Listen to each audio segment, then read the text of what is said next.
കൃഷ്ണ കൃഷ്ണ മുകുന്ദ ജനാർദ്ദന കൃഷ്ണ ഗോവിന്ദ നാരായണ ഹരേ അച്യുതാനന്ദ ഗോവിന്ദ.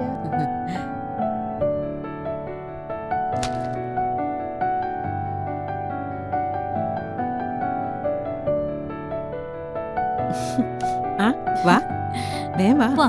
വാ. വാ. വാ.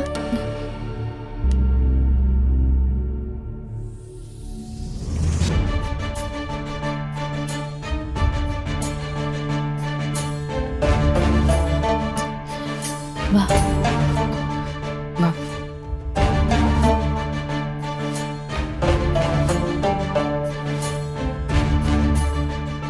അല്ല, നിങ്ങളിതെല്ലാരും കൂടി എങ്ങോട്ടാ? ക്ഷേത്രത്തിലേക്ക് അമ്മേ. ക്ഷേത്രത്തിലേക്കോ? എന്നിട്ടെന്താ നിങ്ങൾ എന്നോട് പറയാതിരുന്നത്? ഞാനും കൂടി വരുമായിരുന്നല്ലോ.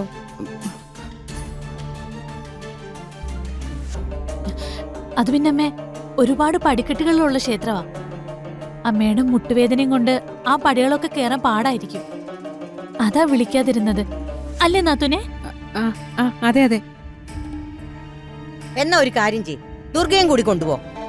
അവൾക്ക് മുട്ടുവേദനയൊന്നും ഇല്ലല്ലോ. പറ്റില്ല, ഇവളെ കൂടെ കൊണ്ടുപോകാൻ എനിക്ക് താല്പര്യമില്ല. അതെന്താ അങ്ങനെ? ദുർഗ ഈ വീട്ടിലെ കുട്ടിയല്ലേ? കാര്യവും കാരണവും ഒക്കെ എല്ലാവർക്കും അറിയാവുന്നത് തന്നെ. വെറുതെ ഞങ്ങളുടെ സന്തോഷം തകർക്കാൻ അമ്മ നോക്കണ്ട. മുത്തശ്ശി പറഞ്ഞത് ശരിയല്ല അമ്മേ. ദുർഗേച്ചി നമ്മുടെ കൂടെ വന്നോട്ടെ. വാ ചേച്ചി. ദേ അഭി, ആവശ്യമില്ലാത്ത കാര്യത്തിൽ കയറി അഭിപ്രായം പറയരുതെന്ന് പലതവണ നിന്നോട് ഞാൻ പറഞ്ഞിട്ടുള്ളതാ. മുത്തശ്ശി, ഞാൻ പോകുന്നില്ല. ഇവരെല്ലാം പോയിട്ട് വരട്ടെ. കണ്ടോ, ഇവക്ക് വരാൻ യാതൊരു താല്പര്യവുമില്ല. പിന്നെ അമ്മയ്ക്ക് എന്തിനാ ഇത്ര വാശി? നിനക്കും ഇവളുടെ അഭിപ്രായം തന്നെ ആയിരിക്കും അല്ലേ?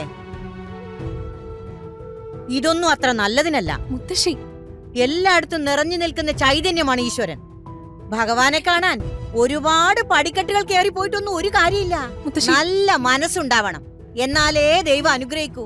ശ്ശോ, ഒരു നല്ല കാര്യത്തിന് ഇറങ്ങുമ്പോ ഉടനെ പ്രാകാൻ തുടങ്ങും. ഞാൻ പ്രാഗിയതൊന്നുമല്ല, ഉള്ള സത്യം പറഞ്ഞതാ. യോ മുത്തശ്ശി, ഇങ്ങ് വന്നേ. നിൽക്കേ. വന്നേ. ഇനി നിന്ന് സമയം കളയണ്ട, വേഗം പോകാൻ നോക്ക്. അല്ല, ഒരുപാട് പടിക്കെട്ട് കയറാനുള്ളതല്ലേ? ചെല്ല് ചെല്ല് ചെല്ല്. നടക്കടാ അങ്ങോട്ട്. വാ. ചെല്ല്. ആ